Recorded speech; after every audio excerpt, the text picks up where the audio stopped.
Hello दोस्तों, कैसे हो आप सब। मैं उम्मीद करता हूँ कि आप लोग अच्छे होंगे। और अगर आप क्लास टेंथ में हैं और आपको एग्ज़ाम अगर देना है, यानी अगर आपको अब की बार एग्ज़ाम देना है तो उसमें ऑब्जेक्टिव क्वेश्चन आता है। ठीक है, आप लोग जानते ही होंगे, या टेस्ट भी अगर ऑफलाइन क्लास में पढ़ते होंगे तो टेस्ट भी दिए होंगे। तो उसमें आपको परिमेय और अपरिमेय संख्या पहचानने के लिए आता है ना। तो पहचानने की बहुत बहुत लड़के को समझ में नहीं आता है कि कैसे पहचाने परिमेय संख्या की अपरिमेय संख्या है। तो हम आज कुछ परिमेय और अपरिमेय से रिलेटेड कुछ प्रॉपर्टीज बताऊंगा, जो आप अगर पढ़ लेंगे और लिख लेंगे और ये पढ़ और लिख कर अगर आप क्वेश्चन बनाएंगे तो 100% आपसे क्वेश्चन बन पाएगा। ठीक है, लेकिन वीडियो को अगर आपको ये वीडियो अगर अच्छा लगेगा तो वीडियो को क्या कर दीजिएगा, शेयर केवल कर दीजिएगा, शेयर कर दीजिएगा। और क्या चीज, तो कमेंट कर दीजिए। ठीक है, आइए वीडियो को स्टार्ट करते हैं। करा कि परिमेय और अपरिमेय हमेशा ध्यान में रखना है कि परिमेय और अपरिमेय संख्या का परिमेय और परिमेय संख्या का अगर जोड़े तो वो हमेशा क्या आता है, परिमेय ही संख्या होता है। जैसे परिमेय संख्या किसको बोलते हैं, जिसको पी बाई क्यू के रूप में हम लोग लिख सकते हैं तो उसे हम लोग क्या बोलते हैं, परिमेय संख्या बोलते हैं। जिसे पी बाई क्यू के रूप में नहीं लिख सकते उसे अपरिमेय संख्या बोलते हैं। जैसे में अगर मान लीजिए कि दो परिमेय संख्या है, तीनों परिमेय संख्या जोड़ तो दो तीन गो पांच, मतलब यो कहा गया परिमेय संख्या। आ रहा ना समझ में।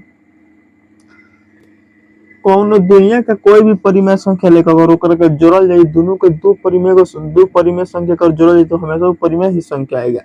अगर एगो परिमेय संख्या होगा एगो अपरिमेय संख्या हो तो वो हमेशा क्या होगा, अपरिमेय ही संख्या होगा। जैसे में मान लीजिए कि दो क्या है, परिमेय संख्या है, हम इसमें √5 जोड़ दिए तो ये भी क्या हो गया, अपरिमेय ही संख्या होगा।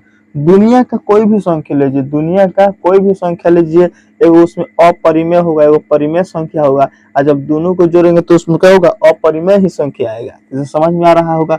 अगर दो को परिमेय अपरिमेय संख्या क्या हो, अगर यहाँ थोड़ा सस्पेंशन होता है, दो को अगर अपरिमेय संख्या होता है ना तो कबो कबो दो को अगर अपरिमेय संख्या हो तो अगर गुना करल जाई तो कबो परिमेय भी संख्या आ सकता है, कबो अपरिमेय भी संख्या आ सकता है। जैसे यहाँ समझिए, जैसे √3 और √3, 3×3 = 9, 9 का वर्गमूल 3, तो ये परिमेय संख्या हुआ। आ रहा है ना समझ में। लेकिन अगर यहीं अगर हम दे दे कि √3 गुने √2 तो 3×2 = 6, तो ये क्या हुआ, अपरिमेय संख्या हुआ। तो हो सकता है कि अगर दो गो अपरिमेय संख्या लेते हैं, अगर दो गो अपरिमेय संख्या तो उसको परिमेय भी संख्या आ सकता है और अपरिमेय भी संख्या आ सकता है। तो आप लोग एक बार गुना करके देख लीजिएगा। फिर करें कि परिमेय और अपरिमेय संख्या का गुणनफल परिमेय ही संख्या होता है। जैसे मान लो कि परिमेय संख्या 4 है, या 2 में गुना करें 4 दूना 8, ये भी परिमेय ही संख्या आ रहा है। यानी कि दुनिया का कोई भी संख्या लीजिए, अगर उसको गुना करेंगे, परिमेय संख्या को आपस में गुना करेंगे, जो संख्या है वो हमेशा परिमेय ही संख्या होगा। हो सकता है कि अगर एगो परिमेय संख्या हो एगो अपरिमेय संख्या हो, का चीज, एगो परिमेय संख्या हो एगो अपरिमेय संख्या हो, ये दोनों को जब आपस में गुना करेंगे तो क्या आएगा, हमेशा वो परिमेय संख्या ही आता है। क्या आता है, हमेशा वो परिमेय ही संख्या आता है। जैसे हम आप लोग देख लीजिए, जैसे एगो 2 ले लिए परिमेय संख्या, एगो रूट में 5 ले लिए तो 2√5 गुना करेंगे तो ये क्या हुआ गया, अपरिमेय संख्या आ गया। तो हमेशा ये ध्यान में रखना है कि एगो परिमेय होगा एगो अपरिमेय संख्या होगा तो ओकर गुणनफल क्या होता है, अपरिमेय संख्या ही होता है। अब देखिए, जैसे एगो परिमेय संख्या और एगो अपरिमेय संख्या और दो गो अपरिमेय संख्या है, ओकरा के गुना करल जाए तो क्या होई, क्योंकि परिमेय संख्या भी आ सकता है। सॉरी, थोड़ा यहाँ मिस्टेक से हम बता दिए थे, ठीक है ना, थोड़ा यहाँ जोड़ने पर मिस्टेक हो गया था।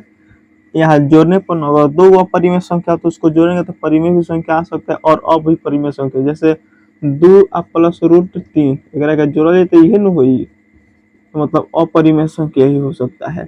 कबो को परिमेय भी संख्या होगा, कबो अपरिमेय संख्या। लेकिन यहाँ देखिए, अपरिमेय और अपरिमेय मतलब √2 है और √2 है, दोनों अपरिमेय संख्या, दोनों का अगर गुना करा जाए तो 2 दूना 4 और 4 का वर्गमूल 2, तो ये परिमेय संख्या आया। ठीक है ना, ये क्या आया, परिमेय संख्या। लेकिन अगर यहीं लिखे √3 गुने √2 तो दोनों अपरिमेय संख्या है। अगर गुना करा जाए तो √6 है, तो √6 क्या है, अपरिमेय संख्या होगा, तो हो सकता है कि परिमेय संख्या या अपरिमेय संख्या। तो अगर ई प्रॉपर्टीज अगर आप लगाएंगे, कोई भी दुनिया का किसी भी क्वेश्चन में अगर लगाएंगे 10th के एग्जाम में जो आता है, तो 100% आपसे बन जाएगा। मिलते हैं किसी नेक्स्ट वीडियो में, तब तक के लिए जय हिंद।